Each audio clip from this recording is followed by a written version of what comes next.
ድንበር ላይ የተቀሰቀሰው ጦርነት እጅግ አስደንጋጭ ተብሏል። ኢትዮጵያና ሱዳን ወደ ለየለት ጦርነት ለማስገባት ምክንያት እንዳይሆንም ስጋት መኖሩ ተነግሯል። የህወሓት አንድ ባለስልጣን ኢትዮጵያ ትፈርሳለች ማለታቸው እያነጋገረ ነው። ባለስልጣኑ ኢትዮጵያን ከዩጎዝላቪያ ጋር በማነጻጸር አደጋ ላይ ነች ብለዋል። የንግድ ባንክ ሰራተኛዋን በጭካኔ ገድሎ በጅብ ያስበላት ተጠርጣሪ በቁጥጥር ስር መዋሉ ተነገረ። ተጠርጣሪው ሟችን በሽጉጥ በመግደልና አስክሬኗን ጫካ በመጣል በጅብ እንድትበላ ማድረጉ ነው የተነገረው። የአሜሪካና የኢራን ግንኙነት ዳግም ማገርሸቱ ተነገረ። የመካከለኛው ምስራቅ ጦርነት እንደገና የመጀመሩ ስጋት ዓለምን እያስጨነቀ ይገኛል። ሩሲያ ለኢራን ድሮኖችን ልትሰጥ ነው መባሉ ግጭቱን ሊያባብስ እንደሚችል እየተነገረ ነው። በዛሬው የኢትዮ አምባ የመረጃችን ሰዓት በዝርዝር እንመለከተዋለን። አብራችሁን ቆዩ።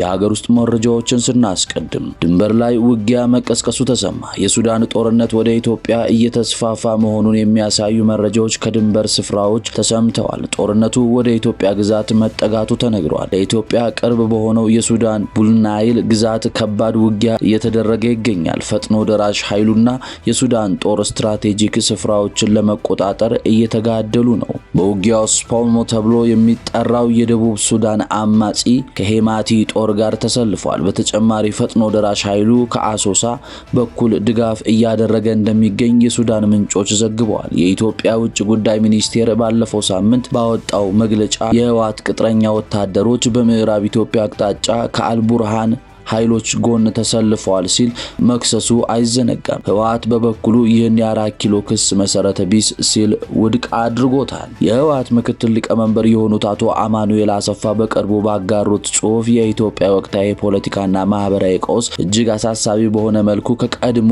ዩጎስላቪያ የመበታተን ታሪክ ጋር ማነጻጸራቸው እያነጋገረ ነው። አቶ አማኑኤል በሁለቱ ሀገራት መካከል ያሉት መመሳሰሎች እጅግ አስደንጋጭ ወደ ሆነ ደረጃ እየደረሰ መሆኑን ሞግተዋል። በንጽጽራቸውም የቀድሞውን የዩጎዝላቪያ መሪ ጆሴፍ ብሮዝ ቲቶን ከጠቅላይ ሚኒስትር መለስ ዜናዊ ጋር በማመሳሰል ከሁለቱ መሪዎች ህልፈት በኋላ ሀገሪቱ ወደ ከፋ ቀውስ ማምራታቸውን ጠቅሰዋል።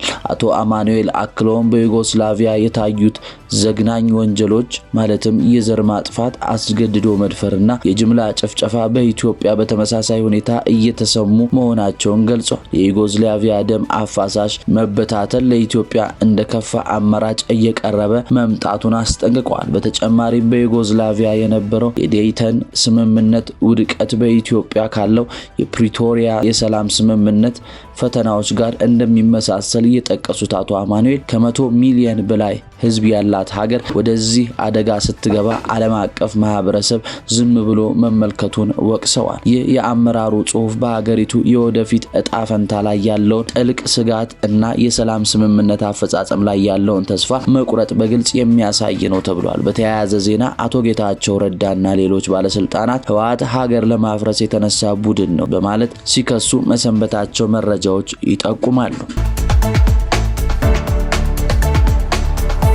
የኢትዮጵያ ንግድ ባንክ ሰራተኛ በአሰቃቂ ሁኔታ በመግደል የተሰወረው ተጠርጣሪ በቁጥጥር ስር ዋለ። የሰንዳፋ በኬ ነዋሪና የኢትዮጵያ ንግድ ባንክ አሌልቱ ቅርንጫፍ ሰራተኛ የሆነችውን ወይዘሮ አዳነች ኮምሳን ታህሳስ 6 ቀን 2018 ዓ.ም በአሰቃቂ ሁኔታ በመግደል የተሰወረው ጸጋዬ አሳልፈው ጎንጤ የተባለ ተጠርጣሪ በደብረ ብርሃን ከተማ በቁጥጥር ስር ውሏል። ሟችና ተጠርጣሪ ታህሳስ 6 ቀን 2018 ዓ.ም በምሽት በሆቴል ውስጥ ምግብ ሲመገቡ በመካከላቸው አለመግባባት በመፈጠሩ ሟች ተጠርጣሪውን ጥላ በመሄዷ ተከትሏት ወደ መኪናዋ ውስጥ ካስገባት በኋላ ጎማጣ ተብሎ በሚጠራ አካባቢ በሽጉጥ ተኩሶ ገድሏት ጥሎ በመጥፋቱ የሟች አስክሬን በዱር አራዊት ተበልቶ ጭንቅላቷ ብቻ በመገኘቱ የፖሊስ የምርመራ መዝገብ ያመለክታል።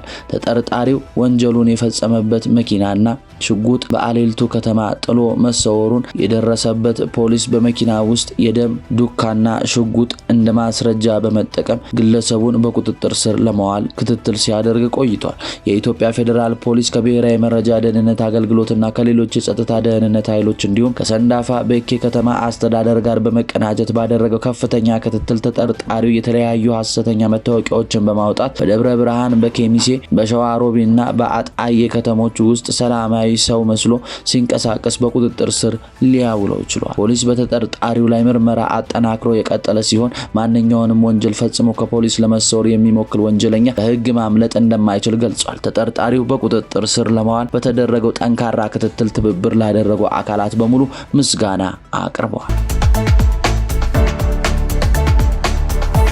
የውጭ ዜና። በዩናይትድ ስቴትስ እና በኢራን መካከል ያለው ውጥረት ዳግም አገረሸ። በዩናይትድ ስቴትስ እና በኢራን መካከል ተመስርቶ የነበረው ደካማ የተኩስ አቁም ስምምነት የመፈራረስ አደጋ ተጋርጦበታል። ባለፉት ቀናት መካከለኛው ምስራቅ ቀጠና የታዩት ተከታታይ ግጭቶች የፋርስ ባህረ ሰላጤ ወደ ከፋ የጦርነት አፋፍ እየገፉት ይገኛሉ። ፕሬዝዳንት ዶናልድ ትራምፕ ከፎክስ ኒውስ የዜና ማሰራጫ ጋር ባደረጉት ቃለ ምልልስ የዋሽንግተን ወደ ሙሉ ወታደራዊ እርምጃ ከመመለሷ በፊት ቴሄራን የቀረበላትን የሰላም ስምምነት ለመቀበል የቀራት ጥቂት ቀናት ብቻ መሆኑን አስገንዝበዋል።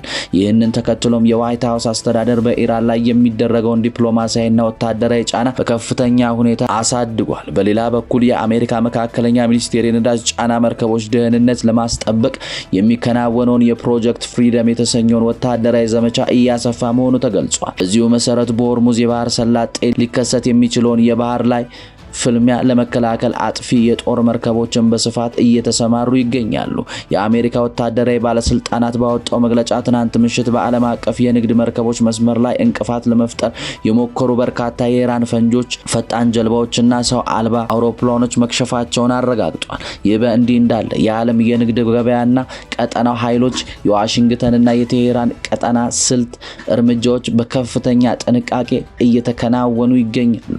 ውጥረቱ አሁንም ሳይረግብ በከፍተኛ ደረጃ ላይ እንደሚገኝ ተመልክቷል። ሩሲያ በሺዎች የሚቆጠሩ የፋይበር ኦፕቲክ ድሮኖችን ለኢራን ልታስተላልፍ መሆኑ ተገለጸ። ዘመናዊ የጦር ሜዳ ቴክኖሎጂ የውጊያ ስልቶች እየቀረቡ ባሉበት በዚህ ወቅት የሩሲያ መንግስት በሺዎች የሚቆጠሩ የፋይበር ኦፕቲክስ ድሮኖች ለኢራን ለማስተላለፍ ዝግጅት እያደረገች መሆኑ ተዘግቧል። እንደ ዘገባው መረጃ ከሆነ ሞስኮ በዩክሬን ጦርነት ወቅት ከፍተኛ ውጤታማነት ያሳዩ 5000 በላይ በፋይበር ኦፕቲክስ የሚመሩ ሰው አልባ አውሮፕላኖች ለኢራን ለመስጠት አቅዳለች። ከዚህም በተጨማሪ ሩሲያ የኢራን ወታደራዊ ባለሙያዎች የቴክኖሎጂ አጠቃቀም ላይ አስፈላጊውን ስልጣንን እንዲያገኙ እንደምታደርግ ተመልክተዋል። እነዚህ ሰው አልባ አውሮፕላኖች በተለመዱት ድሮኖች ዘንድ ከሚታየው የሬዲዮ ሞገድ አግኝተው ይልቅ እጅግ ቀጭን በሆነ የፋይበር ገመድ አማካኝነት ከኦፕሬተሩ ጋር በቀጥታ የተገናኙ ናቸው። ይህ ድሮኖች ከማንኛውም የሬዲዮ ሞገድ ማወኪያ ነፃ እንዲሆኑ ያደርጋቸዋል። ከፍተኛ የኤሌክትሪክ ጦርነት ባለባቸው አካባቢዎች በታንኮችና በምሽጎች ላይ ትክክለኛ ጥቃት እንዲፈጽሙ ያስችላቸዋል። ወታደራዊ ተንታኞች እንደሚጠቀሙት ቴክኖሎጂ ለምዕራባውያን ባህር ኃይሎች አዲስና ከባድ ፈተና ደቅኗል። ድሮኖቹ የሬዲዮ ሞገድ ስለማያስመነጩ ነባር የድሮን መከላከያ ዘዴዎች አስቀድመው ለመለየት ይቸግራቸዋል ተብሏል። በአሁኑ ወቅት መሰል የላቁ የድሮን ቴክኖሎጂዎች በሆርሙዝ የባህር ወሽመጥና በሌሎች ስልታዊ የመካከለኛ ምስራቅ የውሃ መስመሮች ላይ ጥቅም ላይ ሊውሉ ይችላሉ የሚሉ ስጋቶች በዓለም አቀፍ ማህበረሰብ ዘንድ እየተሰራጨ መጥቷል።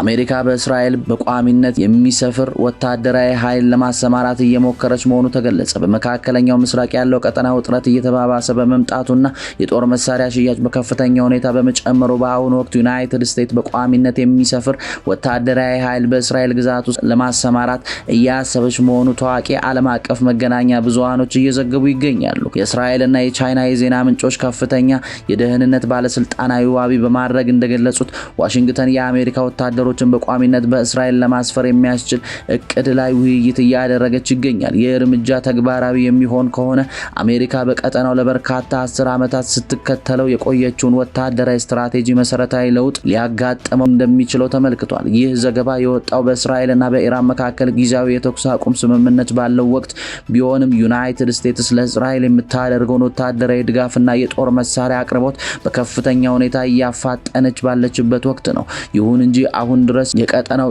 ጂኦፖለቲካና የጸጥታ ሁኔታ እጅግ አሳሳቢ እንደሆነ ይገኛል። እስራኤል ምንም እንኳን ለረጅም ጊዜ የዩናይትድ ስቴትስ ዋና የኔቶ አባል ያልሆነች ወዳጅ የሚል ዲፕሎማሲያዊ ደረጃ ቢኖራትም እስካሁን ድረስ በግዛቷ ውስጥ ሰፊ ቁጥር ያለው ቋሚ የአሜሪካ ወታደራዊ ኃይል አስተናግዳ አታውቅም። በአሁኑ ወቅት በቤር ሼባ አቅራቢያ ከሚገኙ አነስተኛ የአሜሪካ የክወና ማዕከላት ውስጥ ሌላ ቋሚ ሰፈር የላትም። የፖለቲካና የደህንነት ተንታኞች እንደሚሉት ይህ እርምጃ ከተጋረጠ ዋሽንግተን በቀጠናው የሚሰነዘሩ ጥቃቶችን ለመግታት እና በቅርብ ከተከሰቱ የባህር ላይ ግጭቶችን ከፍተኛ ጥቃቶች በኋላ ያለውን ስልታዊ የኃይል ሚዛን ለማስጠበቅ ያላትን ጽኑ ፍላጎት የሚያሳይ ነው። እስካሁን ባለው መረጃ የዩናይትድ ስቴትስ መንግስት ሆነ የእስራኤል ከፍተኛ ባለስልጣናት ስለ ሪፖርቱ በይፋ የሰጡት ማረጋገጫ የለም። ውድ የቻናሎቻችን ተከታታዮች ለዛሬ የያዝንላችሁ መረጃዎች እነዚህን ይመስሉ ነበር።